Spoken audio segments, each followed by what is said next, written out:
Introdução. O propósito desta gravação é comentar e condensar um dos livros mais assombrosos jamais escritos. Pense e Fique Rico, de autoria de Napoleon Hill, que tem exercido influência na vida, realizações e fortunas de mais pessoas do que qualquer outro livro jamais publicado. Em todo o mundo livre existem atualmente milhares de pessoas que têm triunfado em todas as linhas de trabalho e que hoje ocupam suas boas posições porque um dia encontraram e compraram um exemplar de Pense e Fique Rico. Qualquer uma delas estará disposta a confirmar isso, e com toda satisfação. Uma descoberta valiosa. Descobri pela primeira vez esse notável livro no outono de 1949. Ajudou-me a decidir de uma vez por todas como alcançaria a meta a que me tinha proposto. Unificou meu pensamento e abriu-me um caminho reto e claro até o ponto a que eu havia decidido chegar. Um de meus melhores amigos, que encontrou o livro há anos, ficou tão fascinado pelo seu conteúdo que permaneceu em casa durante 3 dias, lendo e meditando acerca das ideias ali expostas. Depois, aplicou seus princípios e agora ocupa a posição mais alta dentro da indústria em que trabalha. Por outro lado, tenho estado nos escritórios de altos executivos e tenho escutado dirigentes de empresas famosos mundialmente, alguns com idade suficiente para serem meus pais. Todos eram unânimes em afirmar que, após terem lido Pense e Fique Rico, seus negócios passaram a caminhar muito melhor. Qual é o segredo desse livro tão assombroso? Por que, entre milhares de livros sobre autoajuda, ele tem se mantido como a obra-prima mais destacada? Creio que, para compreender o porquê, vocês teriam que conhecer Napoleon Hill tanto quanto eu. Com certeza, não foi ele o primeiro homem que se rebelou contra a pobreza e contra a interminável luta ante a falta de orientação que via em seu redor quando ainda era um rapaz. Nem tampouco foi o primeiro a escrever sobre a matéria, mas possuía 2 habilidades únicas, altamente desenvolvidas, que raramente são encontradas num homem. A primeira era a maneira como focalizava seu tema. Hill procurava soluções para o êxito da mesma forma como um cientista busca trazer à luz da razão um segredo da natureza. Tratava de descobrir as formas do sucesso de igual maneira como Thomas Edison investigava os processos para chegar à luz elétrica, sem descanso, implacavelmente, até que a verdade, que sempre esteve ali, lhe foi revelada. Sua segunda virtude importante era a habilidade ou destreza para escrever sobre suas deduções, de tal forma que eram compreendidas intelectualmente num instante. Mas talvez o mais importante para este assunto em especial é que eram compreendidas também emocionalmente. O poder de modificar vidas. Quando alguém lê a última página de Pense e Fique Rico, já é um homem diferente. Um homem que se coloca de pé ao terminar a leitura e já começa a demonstrar as modificações que sofreu. Para ele, desapareceram as situações angustiosas, cheias de frustração e autoimpostas. Para ele, o caminho está livre. É um homem agora possuidor de uma singular capacidade de converter os sonhos em realidade, as ideias em fatos. O destino, a fatalidade, os maus efeitos das circunstâncias exteriores não mais o afetam. De passageiro do barco da vida, passou a capitão, traçando rumos e decidindo vidas. Para entender esse livro, temos inicialmente de compreender a realidade, o princípio ou filosofia que se estende como estrutura básica da obra. A menos que, seja o que for que você construa, esteja baseado na verdade, acabará com a estrutura caída e espalhada ao seu redor, como a armadura dos antigos guerreiros de Homero.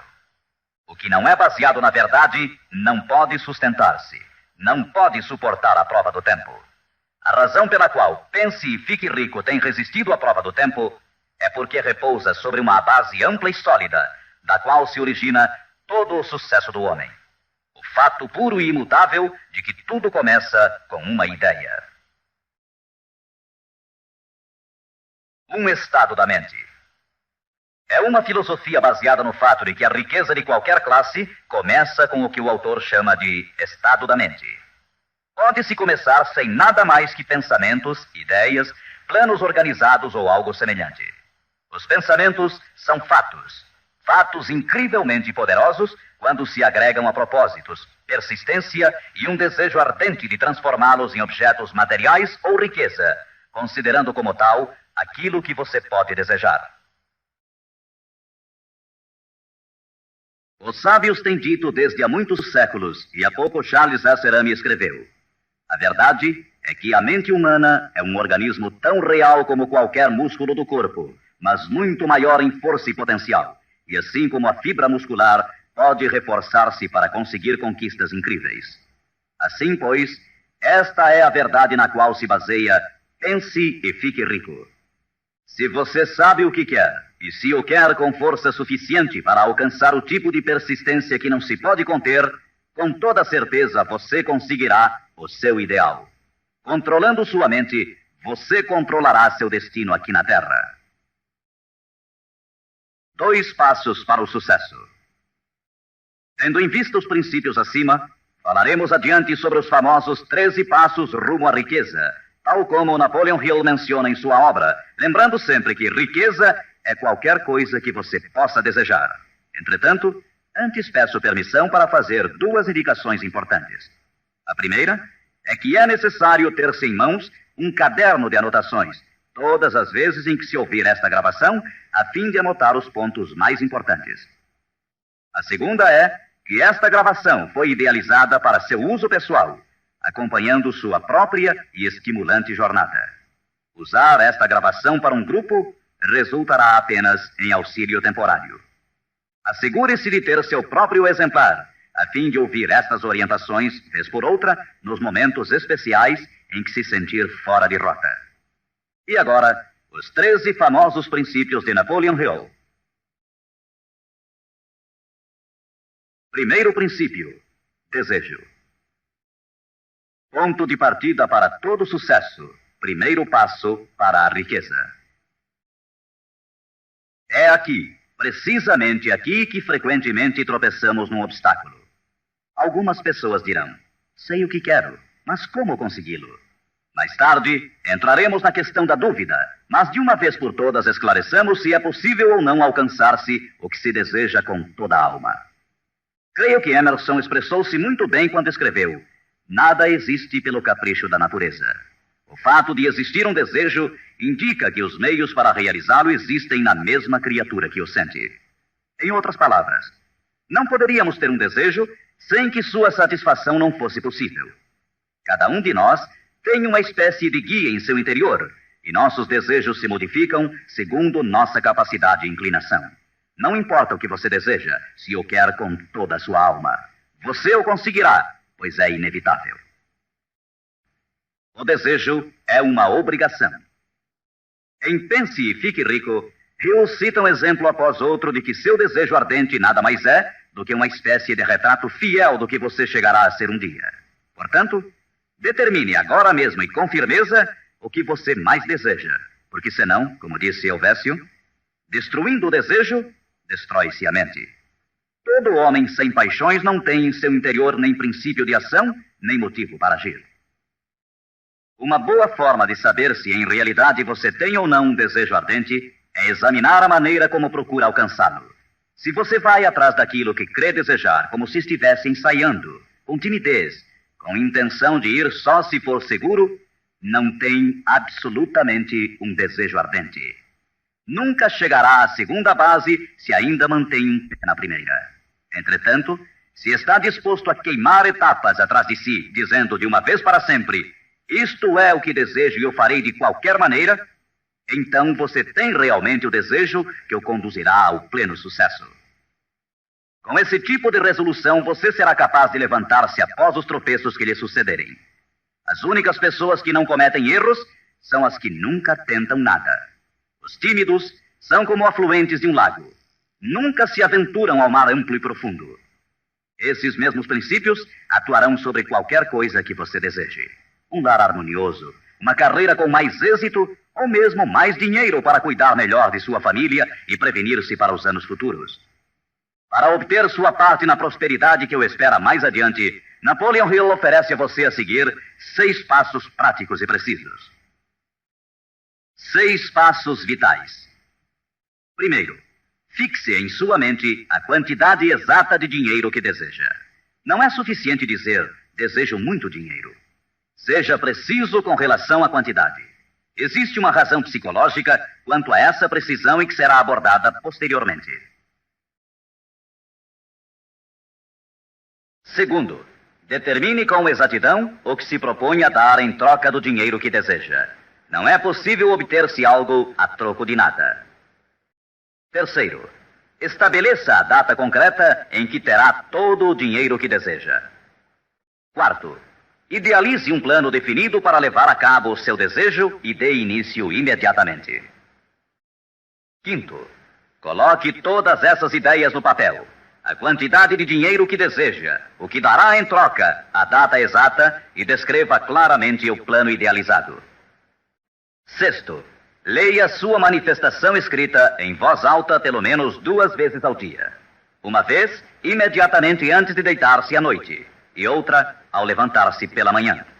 Enquanto lê, sinta-se, veja-se e creia-se como se já tivesse o dinheiro, ou seja, qual for o seu objetivo. É importante que você siga estas instruções ao pé da letra. Ouça diversas vezes esta parte da gravação até que a conheça muito bem, pois o desejo é o mais importante dos 13 princípios. Este capítulo do livro termina com as seguintes palavras: através de algum estranho e poderoso princípio de química mental, ainda desconhecido, o impulso do desejo é envolvido por algo que não reconhece palavras tais como impossível e não aceita o fracasso como realidade. Segundo princípio, fé. A fé é imprescindível para o sucesso. Você jamais teria pensado em seu desejo principal se a fé não estivesse presente dentro de sua mente. Às vezes, você poderá encontrar dificuldades em ter fé em si próprio, mas tenha a certeza de que encontrará muita fé nesses princípios. Use-os, portanto. Vejamos o que Napoleon Hill diz sobre a fé.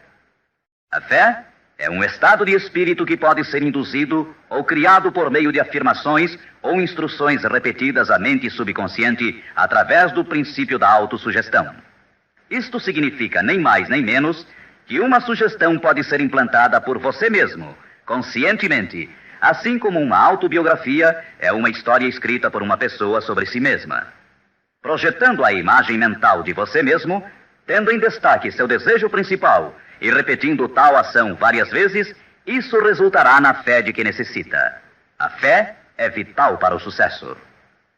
O imperador Napoleão Bonaparte disse uma vez: todo andaime religioso se desarruma como um edifício em ruínas ante uma só palavra: fé. Por sua vez, Goethe afirmava: as épocas de fé são épocas frutíferas. As épocas de incredulidade, ainda que esplendorosas, são estéreis de todo o bem permanente. E como disse Schlegel, na vida real, toda grande empresa começa e dá seu primeiro passo com a fé. Portanto, tenha fé de que pode alcançar aquilo que busca, porque jamais você poderia ter se decidido se não pudesse alcançá-lo. Autoconfiança. Em seu capítulo sobre a fé, Hill oferece uma fórmula para a autoconfiança: repetir-se a si mesmo constantemente. Primeiro, sei que tenho a capacidade de alcançar o objetivo de meu propósito definido na vida. Portanto, exijo persistência de mim mesmo, ação contínua para a execução. E aqui e agora, prometo executar esta ação. Segundo, percebo que os pensamentos dominantes em minha mente reproduzir-se-ão com o tempo em ação externa, física, e que de maneira gradual transformar-se-ão em realidade física. Portanto, concentrarei meus pensamentos durante 30 minutos diários na tarefa de criar a imagem do que pretendo ser, criando assim em minha mente um retrato mental claro de minha pessoa e em decorrência de meu objetivo. Terceiro, sei que através do princípio da autossugestão, qualquer desejo que alimente com persistência em minha mente buscará com o tempo a maneira, através de meios práticos, para alcançar o objetivo que há por detrás dele. Portanto, dedicarei 10 minutos de cada dia para exigir de mim mesmo o desenvolvimento da autoconfiança. Quarto, detalharei por escrito os objetivos principais e concretos de minha vida. E nunca deixarei de tentar alcançá-los até que tenha desenvolvido a autoconfiança suficiente para isso. Quinto, sei que nenhuma riqueza ou posição pode durar muito, a menos que seja erguida sobre a verdade e a justiça. Por conseguinte, não participarei de qualquer atividade que não beneficie a todos os que dela participem. Terei sucesso em conseguir a cooperação de outras pessoas, bem como em atrair o pessoal desejado. Induzirei outros a servir-me através da minha boa disposição em servir aos demais. Eliminarei o ódio, a inveja, os ciúmes e o egoísmo, oferecendo amor a toda a humanidade, pois sei que uma atitude negativa nunca me trará o sucesso. Farei com que os demais creiam em mim, pois creio neles e em mim mesmo. Terceiro princípio: autossugestão. Mediante a sugestão repetida, a mente subconsciente pode trabalhar para nós. Já fizemos referências a isso. A autossugestão é a faculdade de ser capaz de concentrar na mente o nosso ardente desejo, até que o nosso subconsciente o aceite como uma realidade e comece a imaginar os meios para realizá-lo. É daqui que provém os impulsos, as súbitas centelhas de inspiração e orientação. Agora resumiremos as instruções dadas no segundo princípio, fé, em relação aos 6 passos, autoconfiança, e as combinaremos com os princípios sobre a autossugestão, constantes no livro Pense e Fique Rico. Primeiro, vá a um lugar tranquilo, talvez na cama à noite, feche os olhos e repita em voz alta, para que possa escutar suas próprias palavras, a manifestação escrita da quantidade de dinheiro que se propõe a acumular, ou uma reafirmação cuidadosa do que possa ser sua meta, bem como o tempo limite para alcançá-la, além da descrição do serviço ou mercadoria que se dispõe a dar em troca do que vai receber. À medida que põe em prática estas instruções, imagine-se já possuidor de sua meta. Suponhamos, por exemplo, que você se propõe a economizar em cruzeiros o equivalente a $50 mil até o dia 1º de janeiro, daqui a 5 anos, que se determina a prestar serviços pessoais em troca de dinheiro como vendedor. A manifestação escrita de seus propósitos deve ser a seguinte. Escreva: para o dia 1º de janeiro de 1900 e aconteça o que acontecer, terei em meu poder a quantia de cruzeiros que economizarei em quantidades diversas durante aquele período. Em troca desse dinheiro, prestarei o melhor serviço possível, rendendo o máximo como vendedor de... Escreva aqui o produto que se propõe a vender ou qualquer coisa que você faça para ganhar a vida. Tenho certeza de que, à época aprazada, terei esse dinheiro em meu poder. Minha fé é tão grande que já posso ver esse dinheiro diante de meus olhos. Posso tocá-lo com minhas mãos, pois está à espera de passar para meu poder tão logo eu preste o serviço que proponho a desempenhar em troca dele. Estou preparando um plano para acumular esse dinheiro e o seguirei à medida que o receba. Segundo, repita isto pela manhã e à noite, até que possa ver claramente em sua imaginação o dinheiro que se dispôs a acumular. Terceiro, coloque uma cópia do que escreveu onde possa vê-la dia e noite, quando se deitar ou levantar-se, até que possa recordá-la perfeitamente. Ao se dispor a colocar em prática estas instruções, você estará aplicando o princípio da autossugestão. Quarto princípio: conhecimento especializado. O integral conhecimento dos detalhes de seu trabalho ou produto é indispensável para alcançar o sucesso. Neste princípio, Hill destaca um ponto muito importante. O conhecimento constitui uma força somente quando está organizado num plano concreto de ação e dirigido a um fim definido. Ele nos diz: antes que você possa estar seguro de sua capacidade de transformar o desejo em seu equivalente monetário, necessitará de conhecimento especializado do serviço, mercadoria ou profissão que se dispõe a oferecer em troca. Talvez você precise de muito mais conhecimento especializado do que tem, ou do que pode adquirir normalmente. Se for essa a situação, poderá resolver o problema mediante a utilização de um sistema que chamaremos de grupo mental. Mais tarde explicaremos do que se trata, mas por enquanto, reconheça que tem de aprender tudo o que possa sobre sua especialidade. Assim, dedique parte do tempo a cada dia para assimilar mais e mais sobre o que você faz para seu sustento. Frequente cursos que existam sobre a matéria, bem como associe-se a homens que conheçam bem sua profissão. Quinto princípio: imaginação. A imaginação é literalmente a oficina onde se formam os planos criados pelo homem. O impulso e o desejo recebem forma e ação mediante a ajuda da faculdade imaginativa da mente. Foi dito que o homem pode criar tudo o que possa imaginar. Como disse e ensina Napoleon Hill. Toda mente humana pode alcançar o que pode conceber e crer. A única limitação do homem dentro do razoável reside no desenvolvimento e emprego de sua imaginação e da subsequente motivação para a ação. A automotivação é a chave. Os maiores dirigentes de negócios, indústrias e finanças, os grandes artistas, músicos, poetas e escritores chegaram a ser os melhores porque desenvolveram a força da automotivação. Enquanto você desempenha seu trabalho diário, pense constantemente nos meios pelos quais poderia realizá-lo melhor, com maior eficácia. Pense nas modificações inevitáveis. Podem ser feitas agora? Se você sente limitações, lembre-se das palavras do famoso arquiteto Frank Lloyd Wright. A raça humana construiu com mais grandeza quando maiores eram as limitações e, portanto, quando mais era necessária a imaginação para construir. As limitações parecem ter sido sempre as melhores amigas da arquitetura. Quando você construir seu futuro partindo desse ponto de vista, não se preocupe com as limitações. Recorde que estas podem ser suas melhores amigas, posto que requerem imaginação, se tivermos que nos levantar acima delas. E como disse Beecher, a alma sem imaginação é como um observatório sem telescópio. Sexto princípio: planejamento organizado.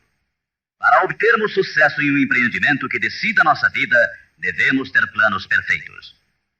Se você já decidiu qual é o seu desejo, qual é a sua meta, organizemos agora um plano para sua realização, de acordo com um programa.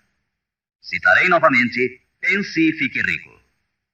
Você já sabe que tudo o que o homem cria ou adquire começa sob a forma de desejo. Transforma-se depois, do abstrato ao concreto, na oficina da imaginação, onde se criam e se organizam planos para sua transição. Você tem que ter um plano. Anteriormente, foram lhe dadas instruções para adotar 6 passos práticos e definidos como seu primeiro movimento para traduzir o desejo que você possa ter em seu equivalente físico. Um daqueles passos era a formulação de um plano prático, concreto, através do qual aquela transformação pudesse ser efetuada. Primeiro, alie-se com uma ou mais pessoas, tantas quantas necessitar, para criar e pôr em prática seu plano ou planos para o acúmulo de dinheiro que marcou como sua meta, fazendo uso do princípio da reunião de inteligências. É o grupo mental, e isso é muito importante. Segundo, antes de formar seu grupo mental, decida quais as vantagens e benefícios que pode oferecer individualmente aos membros do grupo que a formam em troca de sua cooperação. Ninguém trabalhará de forma indefinida, sem alguma forma de compensação, ainda que esta não seja em dinheiro. Terceiro, reúna-se com os membros de seu grupo 2 vezes por semana, pelo menos, e com maior frequência, se possível, até que tenham aperfeiçoado o plano ou planos para a concepção de sua meta. Quarto, mantenha uma harmonia perfeita entre você e cada membro de seu grupo mental. Tenha em vista 2 fatos. Primeiro, você está comprometido em um empreendimento de importância básica. Para obter sucesso, tem que ter planos perfeitos. Segundo, deve ter a vantagem da experiência, instrução, capacidade e imaginação naturais de outras mentes. Este é o método seguido por todas as pessoas que têm se sobressaído da média. Dedique-se a isto até que tenha um plano formal bem organizado para alcançar seu objetivo. Desta forma, você nunca estará confuso ou pensando no que deve fazer em seguida. Cada manhã saberá com exatidão o que vai fazer e por que o fará. Adquira estas qualidades de dirigente. É neste capítulo de Pense e Fique Rico que Hill nos fala das características que deve ter o homem que dirige. Primeiro, determinação. Segundo, autocontrole. Terceiro, acurado senso de justiça. Quarto, exatidão nas decisões. Quinto, precisão nos planos. Sexto, hábito de fazer mais do que recebe como pagamento. Sétimo, personalidade agradável. Oitavo, simpatia e compreensão. Nono, domínio do detalhe. Décimo, boa disposição para assumir toda a responsabilidade. 11º, sentido de cooperação. O capítulo sobre planejamento organizado é um dos mais importantes do livro. Basta dizer que um homem sem plano é como um barco sem rumo. Não tem para onde ir e sofrerá um desastre quase inevitavelmente. 7º princípio, decisão.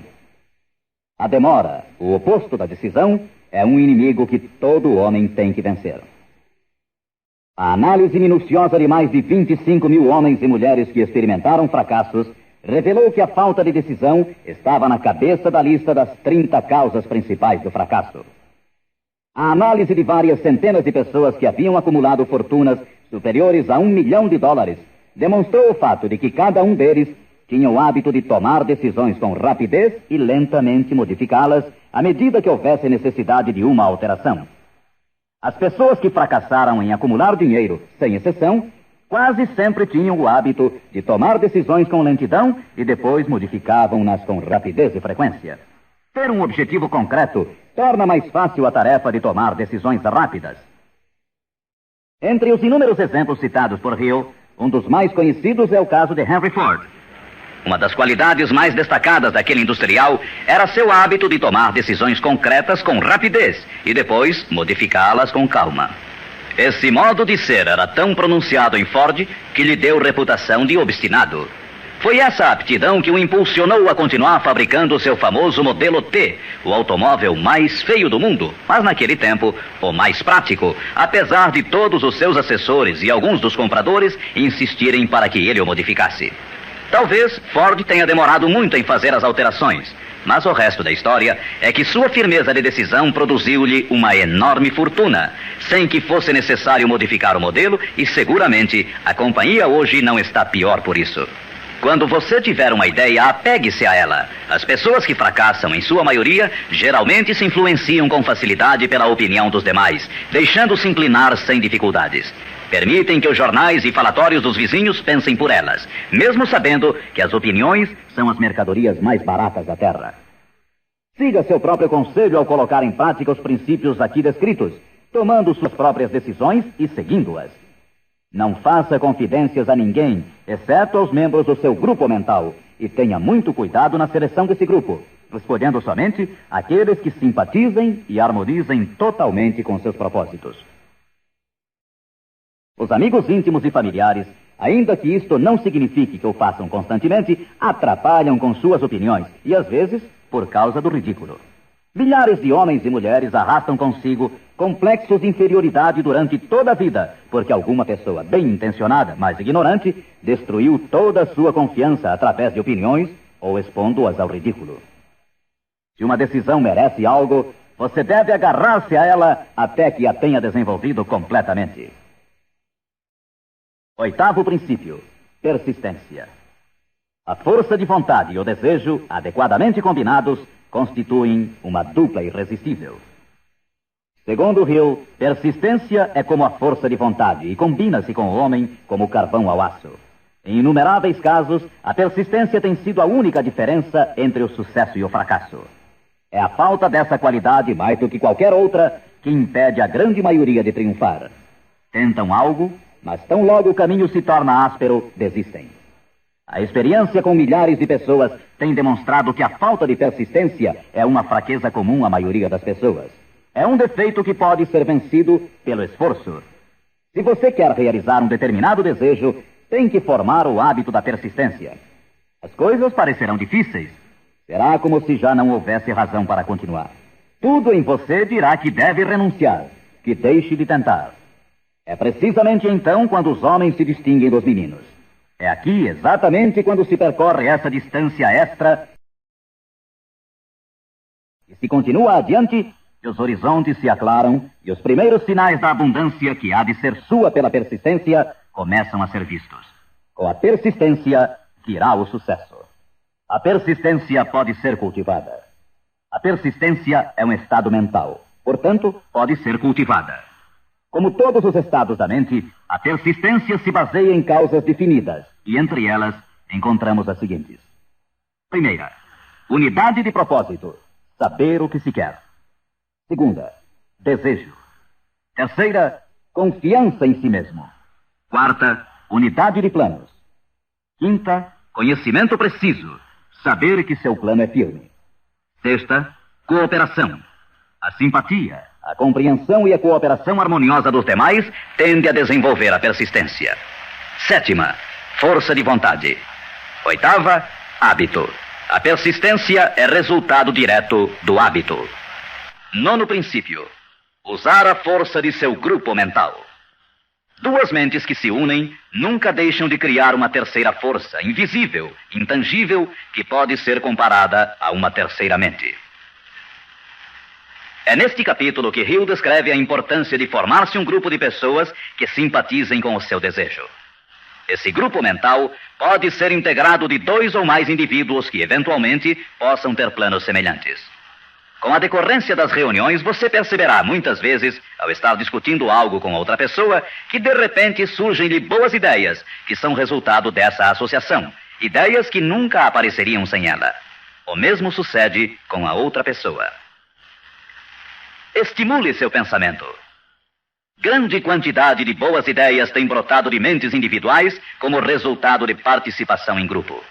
Associar-se a pessoas para formar o grupo mental não deve ser confundido com o fato de deixar que outros pensem por você, mas é estimular seu próprio pensamento através da associação com outras mentes. Ninguém sabe tudo. Quanto mais afins sejam as mentes reunidas, mais informações interrelacionadas estarão disponíveis. As grandes ideias são uma combinação de informações análogas. Assim, você deve escolher os membros de seu grupo com cuidado. Assegure-se que sejam pessoas que você respeita e que trabalhem conscientemente. Todos se divertirão muito e alcançarão suas metas muito antes. 10º princípio, entusiasmo. O entusiasmo provém da canalização de todas as energias corporais em termos positivos e louváveis. É neste capítulo que Napoleon Hill descreve a importância da mulher. A mulher que quase sempre auxilia o homem que luta pela consecução de metas meritórias. A opinião de Hill é de que praticamente todo dirigente é homem cujos êxitos foram inspirados em grande parte por uma mulher. Quando as coisas andarem mal, e pode estar seguro que isso ocorrerá em algumas ocasiões, você ver-se-á abandonado até pelos que você pensava que eram seus amigos. Mas se você conseguiu uma boa mulher, nunca estará só. Ela sempre o impulsionará a recomeçar uma e outra vez se necessário, e lhe dará um novo entusiasmo que nasce de sua fé em você. Ter alguém a quem amar é ter alguém com quem compartilhar seu êxito e realizações, que lhe felicite com o elogio que todos necessitamos de vez em quando.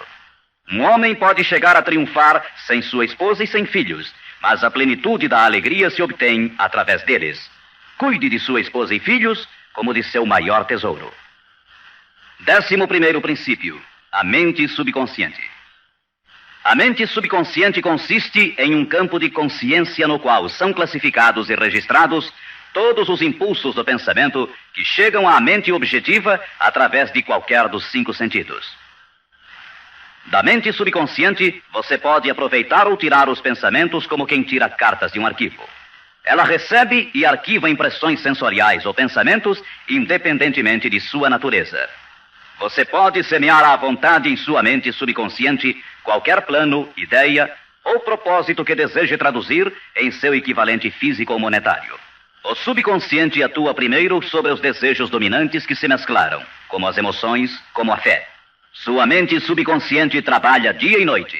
Mediante um procedimento ainda desconhecido para o homem, a mente subconsciente toma da inteligência infinita poder para transformar de maneira espontânea o desejo próprio no seu equivalente físico, usando sempre os meios mais práticos mediante os quais pode alcançar seu fim. Não é possível controlar completamente a mente subconsciente, mas pode-se entregar a ela qualquer plano, desejo ou propósito para que seja transformado em algo concreto. Ninguém sabe muito sobre o que chamamos a mente subconsciente ou mesmo de subconsciente. Sabemos que é incalculavelmente poderosa e que pode solucionar nossos problemas se corretamente empregada. A melhor forma é manter na mente consciente, tão frequentemente quanto possível, uma imagem clara de si mesmo, como se já tivesse alcançado a meta desejada. Defina-a com clareza e projete-a na tela de sua mente. Retenha-a. Veja-se fazendo e tendo as coisas que obterá depois de alcançado seu objetivo. Imagine isso tão a miúde quanto possível, enquanto prossegue com seu trabalho diário, especialmente no momento de dormir e no instante de acordar. Assim, seu subconsciente começará a conduzi-lo pelos caminhos mais lógicos para o objetivo que imaginou. Não lute contra ele. Siga seus lampejos repentinos, as ideias que venham à sua mente. Esteja seguro que é seu subconsciente tentando chegar à sua mente consciente. Se você prosseguir assim, ficará surpreso e encantado com as ideias maravilhosas que parecerão brotar do nada. As vidas dos grandes homens e mulheres que parecem milagrosas para as pessoas normais não são mais do que a expressa satisfação de seus ardentes desejos através de sua mente subconsciente. No princípio seguinte, falaremos mais sobre o sexto sentido, que parece controlar a vida dessas pessoas, mas somente dos que souberam condicionar sua mente subconsciente. O tempo não significa nada para o subconsciente. Um homem poderia trabalhar com firmeza em seu labor durante 40 anos e não conseguir alcançar o que é possível em 3 ou 4 anos, mediante a aplicação adequada desses princípios. Sua mente subconsciente não pode permanecer ociosa. Se você não implantar desejos dentro dela, quaisquer ideias que surgirem como resultado de seu descuido servirão de alimento para ela. Lembre-se que você vive no meio de todo o gênero de impulsos e pensamentos que chegam a seu subconsciente sem seu conhecimento. Alguns desses impulsos são negativos e outros positivos. Você deve evitar os impulsos negativos e ajudar a influenciar de maneira espontânea sua mente subconsciente mediante impulsos positivos de desejo. Quando conseguir isso, terá a chave que abrirá a porta para o subconsciente. Bulwer escreveu: o homem que triunfa sobre seus semelhantes é aquele que muito breve na vida discerne com clareza seu objetivo e caminha para ele com todas as suas forças.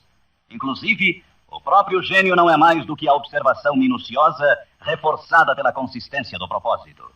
Todo homem que observa atentamente e atua com firmeza converte-se inconscientemente em gênio. Há que se notar que foi dito inconscientemente. Saiba o que quer. Decida de uma vez por todas o que haverá de ser seu. Mantenha-se firme em seu rumo, impulsionado pela fé, e seu subconsciente fará o resto. 12º princípio: o cérebro. O cérebro possui a força mais maravilhosa, milagrosa, de maior potência que o mundo já conheceu. Se você tivesse acesso a toda a riqueza do mundo e pegasse apenas uma moeda, estaria fazendo mais ou menos o que muito provavelmente tem feito ao usar seu cérebro. Nada é mais lastimável no mundo do que a incompreensão da maioria das pessoas com relação ao potencial de seu cérebro e das mentes consciente e inconsciente, às quais está acoplado. Sua própria central elétrica. O número de linhas que ligam entre si as células cerebrais é igual ao algarismo 1, seguido por 15 milhões de zeros. Calcula-se que existem de 10 a 14 bilhões de células no córtex cerebral humano normal. É inconcebível, pois, que esta intrincada maquinaria deva existir com o único propósito de manter as funções físicas inerentes ao desenvolvimento e manutenção do corpo físico. O cérebro é o mecanismo que nos deu o avião supersônico, os satélites artificiais, os foguetes que adentram no espaço exterior, as artes, as ciências, etc. Tudo o que hoje sabemos, usamos e usaremos no futuro, tem saído desta pequena massa cinzenta que todos nós temos. Pode você duvidar, ainda que por um momento, de que pode trazer a você e aos seus o que quer que deseje aqui na Terra? É evidente que não conseguirá se admitir que sua força é como a de uma pessoa que deixa de agir, como aqueles que nem sequer pensaram nisso alguma vez. Deixe para o cérebro o trabalho que você decidiu realizar e veja como ele o executa. 13º princípio: o sexto sentido. O sexto sentido é o equipamento receptor através do qual chegam à mente ideias, planos e pensamentos que às vezes recebem o nome de lampejos repentinos ou inspirações. O sexto sentido pode ser descrito como sendo o sentido através do qual a inteligência infinita pode e efetivamente se comunica com o indivíduo de maneira espontânea e sem esforço algum por parte deste. Eis aqui a base desta filosofia. só pode ser assimilada, compreendida e aplicada depois de dominados os primeiros 12 princípios. O sexto sentido é aquela parte da mente subconsciente que nos referimos como imaginação criadora e desafia qualquer descrição. Por outro lado, torna-se difícil explicar o que seja para qualquer pessoa que não tenha dominado os demais princípios desta filosofia, o que estes princípios representam, porque falta a essa pessoa o conhecimento e a experiência com os quais possa comparar o sexto sentido. Este sentido pode ser adquirido.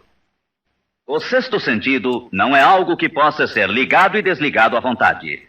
A capacidade de empregar essa enorme força chega pouco a pouco, através da aplicação dos outros princípios que esboçamos. Muitos indivíduos adquirem um conhecimento prático do sexto sentido antes dos 40 anos de idade. Entretanto, com maior frequência é adquirido depois de bem passados os 50, porque as forças espirituais com as quais está intimamente ligado o sexto sentido geralmente não amadurecem e chegam a ser utilizadas, senão através de vários anos de meditação, de autoanálise e de pensamentos corretos. Todavia, nada nos impede que comecemos a desenvolvê-lo desde agora, aplicando com entusiasmo os princípios que foram expostos até aqui. Lembre-se disto. O homem nada pode criar que não tenha gerado antes sob a forma de um impulso de pensamento, que vai se traduzindo em equivalente físico, ainda que seja pensamento espontâneo ou involuntário. Finalmente, recorde-se sempre deste conselho. Afaste o temor de sua mente, concentrando-se na imagem mental de sua meta, seu maior desejo, e vença. O que vários homens famosos acharam desta mensagem. Agora, quero mencionar que Pense e Fique Rico tem recebido a entusiasta aprovação de muitos dos maiores homens que existiram. Todos esses grandes homens aplaudiram e usaram os princípios de Napoleon Hill. Citarei somente alguns. Os presidentes dos Estados Unidos, William Howard Taft e Woodrow Wilson. F.W. Woolworth mencionou que havia aumentado muito sua cadeia de armazéns aplicando muitos destes princípios. Robert Dollar, que construiu uma grande companhia de navegação, escreveu: se há 50 anos tivesse usado esta filosofia, imagino que poderia ter feito tudo o que fiz na metade do tempo. Tenho esperança que o mundo a descubra e o recompense. Samuel Gompers disse: o domínio destes princípios é uma apólice de seguro contra o fracasso. John Wanamaker, o príncipe dos comerciantes, escreveu: sei que seus fundamentos são reais, porque os tenho aplicado em meu negócio há 30 anos. Também o aplicaram George Eastman, o maior fabricante de câmaras fotográficas do mundo, Thomas Edison, Luther Burbank, Theodore Roosevelt, E.M. Statler, John Rockefeller e muitos mais. Como é óbvio imaginar-se, as opiniões destes homens não poderiam ser compradas com todo o dinheiro do mundo. O que temos mencionado aqui pode mudar sua vida, pode trazer-lhe todas as coisas proveitosas que deseje na vida para você e sua família. Afaste-se da média, do medíocre e enderece seu rumo de acordo com os sonhos de seu coração. Estes 13 princípios não o decepcionarão nunca enquanto você os empregar. Sua grande oportunidade pode estar precisamente onde você se encontra agora. Siga estas instruções fielmente e o resultado aparecerá diante de você. A última recomendação de Napoleon Hill: não procure a oportunidade longe, mas sim a reconheça e aproveite-a onde você se encontra.